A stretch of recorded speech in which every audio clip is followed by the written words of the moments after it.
का जो मन है वो टूट गया है, आपका मनोबल बिल्कुल जीरो हो गया है और आपका एक ग्रुप डी का एग्जाम है, तो आप हमारी इस वीडियो को जरूर देखिए, क्योंकि मैं आपको बताऊंगा कि ग्रुप डी के तहत आप ग्रुप डी का एग्जाम पास करके आप कैसे एनटीपीसी तक पहुंच सकते हैं। तो गाइस, उससे पहले मैं आपको बता देता हूं, मैं राहुल कुमार आपके चैनल स्टडी विद राहुल में आपका स्वागत करता हूं। मैं एक रेलवे का एक्स एम्प्लॉय हूं और आपको अच्छी तरीके से बताऊंगा कि अगर आपकी ज्वाइनिंग रेलवे ग्रुप डी में हो जाती है तो आप एनटीपीसी में जो पोस्टें होती हैं उनमें कैसे पहुंचते हैं। देखो, सबसे पहले मैं आपको बता देता हूं कि ग्रुप डी का जो पेपर है वो आपको पता है अगस्त में है। 17 अगस्त से पहला फेज स्टार्ट है। बहुत से बच्चों का जो एग्जाम का सिटी है, डिटेल है, वो दिखानी चालू कर दी है। देखो, मैं आपको बता देता हूँ कि आपको पेपर कैसे मैनेज करना है और कितने कितने प्रश्न करने हैं। देखो, रेलवे के अंदर हर बोर्ड की अलग अलग कट ऑफ जाती है और ये आपने जब फार्म भरा था उस टाइम आपको सबने बोर्ड आपका सेलेक्ट किया होगा, जैसे Allahabad board, Chandigarh board, Delhi board, Mumbai board, Gorakhpur board, सब बोर्डों की अलग अलग कट ऑफ होती है। चेन्नई बोर्ड, अब देखो किस बोर्ड में कितनी कट ऑफ जाती है और कितनी कट ऑफ नहीं जाती है। मोस्टली कुछ बोर्ड ऐसे हैं जिनमें कट ऑफ हाई रहती है, जैसे Delhi board, Allahabad board, Mumbai board में भी ठीक ठाक रहती है।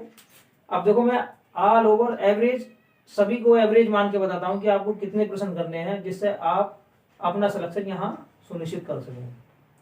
देखो, इससे पहले मैं आपको बता देता हूँ कि रेलवे ग्रुप डी के पेपर में क्या क्या आता है। मैथ आता है, रीजनिंग आती है, साइंस आती है, जीके आती है, करंट अफेयर आती है उसमें। देखो, मैथ और साइंस की अगर बात करी जाए तो ये ऑल ओवर आपके होते हैं कम से कम 55 से 60 क्वेश्चन। 55 से 60 क्वेश्चन होते हैं मैथ और रीजनिंग में। देखो, मैथ और रीजनिंग ये दो पोर्शन ऐसे हैं जो आपको रेलवे ग्रुप डी में सिलेक्शन लेने में सबसे ज्यादा इंपॉर्टेंस भूमिका अदा करते हैं। अगर इसके अंदर आपका स्कोर 90% या 85 या फिर 90 से ऊपर रहता है तो आपका सिलेक्शन 100% यही हो जाता है। अब देखो, मैथ और रीजनिंग, इसका जो मैथ रीजनिंग है ज्यादा भारी भी नहीं आता लेकिन इतना हल्का भी नहीं आता है। अगर जिन बच्चों का पेपर लास्ट में है, आप अभी से ही प्रत्येक चैप्टर को उठा उठा के जो जिस चैप्टर में आप कमजोर हैं उसके प्रश्नों की कम से कम, ऐसा मान लीजिए प्रत्येक चैप्टर की कम से कम 100 200 प्रश्न कर लेंगे तो आपकी जो तैयारी है वो इतनी हो जाएगी कि आपके अंदर कॉन्फिडेंस आ जाएगा। अब देखो, मैंने आपको बता दिया मैथ रीजनिंग, इसका सिलेबस आप डिटेल वेबसाइट से देख सकते हैं, लेकिन मैं आपको सिर्फ ये बताऊंगा कि आपको कितने प्रश्न अप्रोक्स करने हैं। मैथ रीजनिंग में मैंने बोला अगर 90% स्कोर आप करते हैं तो 100% आपका सिलेक्शन यही हो जाएगा। दूसरे नंबर पे जीके आती है, जीके आती है और जीएस आती है। देखो, जीके जीएस जो आती है, अगर मान लिया 55 नंबर का आता है तो बचे आपके 45। 45 नंबर में क्या आना, जीके आना, जीएस आना और करंट अफेयर आना है। देखो, जीके जीएस करंट अफेयर आना है, जिसमें आप साइंस, जो बच्चा ग्रुप डी की तैयारी कर रहा है वो पहले से ऑलरेडी साइंस की किसी ना किसी किताब को पढ़ रहा होगा या फिर कोई कोचिंग साइंस की ऑनलाइन या ऑफलाइन कर रहा होगा। तो आप क्या करेंगे, लूसेंट की जो बुक होती है आप उसे भी अगर 1 या 2 बार पढ़ लोगे तो आपका जो साइंस है बहुत अच्छा हो जाएगा।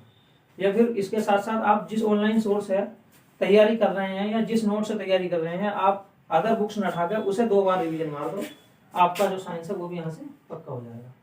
आप इससे स्पेशल ध्यान रखें, उसमें बायोलॉजी का जो पोर्शन है उसे बिल्कुल भी स्किप करने की गलती ना करें। अगर आपने स्किप कर दिया तो आपके बहुत सारे प्रश्न ठीक नहीं हो पाएंगे। तीसरे नंबर पर जीके। देखो, जीके रेलवे ग्रुप डी है, ना कि पीसीएस का एग्जाम है। मैं कहता हूँ आप ज्यादा बुक तैयार मत करो, मोटी मोटी बुक पढ़ने से कोई बेनिफिट नहीं है। आप सिर्फ और सिर्फ कोई सी एक बुक ले लो, जैसे लूसेंट की बुक ले ली हमने या फिर छोटी सी बुक ले ली जिसमें अप्रोक्स 250 300 या 400 पेज होते हैं, उसे आप 3-4 बार पढ़ दो। अगर आपने 3-4 बार वो बुक पढ़ दी तो आपके 100% 100% नंबर जीके में बन जाएंगे। क्योंकि मान लीजिए, देखो, जीके एक ऐसा सब्जेक्ट है जिसका जो सिलेबस है वो ऑलरेडी बहुत बड़ा है। अगर आप गलत गाइडेंस में फंस गए तो आप जीके पढ़ते रह जाएंगे और आप मैथ और रीजनिंग को अपने वीक कर लेंगे, और जहां आपने मैथ और रीजनिंग वीक किया आप सिलेक्शन से दूर हो जाएंगे। ठीक है गाइस, देखो मैंने आपको बता दिया, अगर आप लूसेंट की बुक पढ़ रहे हैं या फिर जरूरी नहीं है आप लूसेंट की बुक पढ़ रहे हैं, आपके पास में जो पहले से ही सोर्स है, आपने जो किताब पहले से पढ़ रखी है, ऑनलाइन ऑफलाइन जैसी भी कोचिंग ले रखी है, आप उसे 2 या 3 बार रिवीजन दे दो, 100% आपके नंबर इंप्रूव हो जाएंगे। देखो, मॉक भी लगा के देखो, ऐसा नहीं है कि बिना मॉक के आप जाओगे वहां पे, क्योंकि मॉक के अंदर अगर आप अच्छा खेलोगे तो 100% एग्जाम में भी अच्छा खेलोगे। कम से कम आपको 30-30 मॉक लगाने हैं, 20-20, 25-25 मॉक तो जरूर लगाने हैं। मॉक से क्या होगा, आपको जो ना एक रफ आइडिया हो जाएगा कि मैं अपने पेपर में किस पोर्शन में कमजोर हूं और अपने पेपर को किस टाइम के अनुसार मैं कर रहा हूं। देखो गाइस, मैं आपको एक बार और रिपीट कर देता हूं। मैथ रीजनिंग में अगर आप 90%, 85%, 80% से ऊपर स्कोर करते हैं तो आपका जो सिलेक्शन है वो निश्चित हो जाएगा। 80% नहीं, 80 से ऊपर ही होना चाहिए, 90% अप्रोक्स होना चाहिए। दूसरा जीके जीएस में मैंने बता ही दिया है। अब इसके बाद में मैं बता रहा हूँ कि हमें कितने प्रश्न करने चाहिए जिससे हमारा नंबर बिल्कुल 100% आ जाए। देखो, अगर एक जनरल वाले बच्चे की बात करता हूँ तो आपको पता है रेलवे के अंदर क्या होता है, नॉर्मलाइजेशन का फैक्टर होता है। नॉर्मलाइजेशन किसी बच्चे को ज्यादा मिल जाता है और किसी बच्चे को कम मिल जाता है। ये नॉर्मलाइजेशन क्या होता है, शिफ्टों पर डिपेंड करता है, किसका पेपर आसान है किसका पेपर भारी है। तो अप्रोक्स में फिर भी बता देता हूँ, अगर आप नौकरी लेना चाहते हैं तो आपको जनरल में है तो आपको 75 के समथिंग क्वेश्चन करने पड़ेंगे। अगर आपकी तकदीर सही है तो आपका 65% में भी नंबर आ जाएगा, अगर आपको अच्छा नॉर्मलाइजेशन मिल गया तो। दूसरी बात कर लेता हूं मैं ओबीसी की और ईडब्ल्यूएस की, क्योंकि ओबीसी और ईडब्ल्यूएस जनरल की जो कट ऑफ है ज्यादा बड़ा डिफरेंस नहीं रहता है, 2 या 3 नंबर का डिफरेंस रहता है। देखो, ओबीसी वाले को भी अप्रोक्स 70% करने पड़ेंगे। हो सकता है 70 से कम में भी हो सकता है आपका नंबर, अगर आपको अच्छा नॉर्मलाइजेशन मिल गया, और 70 पर भी नहीं होगा अगर आपका नॉर्मलाइजेशन अच्छा आपको नहीं मिला तो। फिर भी आपको अप्रोक्स 70 से ऊपर प्रश्न करने हैं, 70, 72, 75 तक। तीसरी बात देखो, अब एससी वालों के लिए, एसटी वालों के लिए बता देता हूं। अगर आप 65 से ऊपर प्रश्न करते हैं, बिल्कुल सही होने चाहिए। 65 से कटने के बाद में आपके अगर 65 प्लस प्रश्न आते हैं तो आपको रेलवे ग्रुप डी के अंदर कोई न कोई सी पोस्ट मिल जाएगी।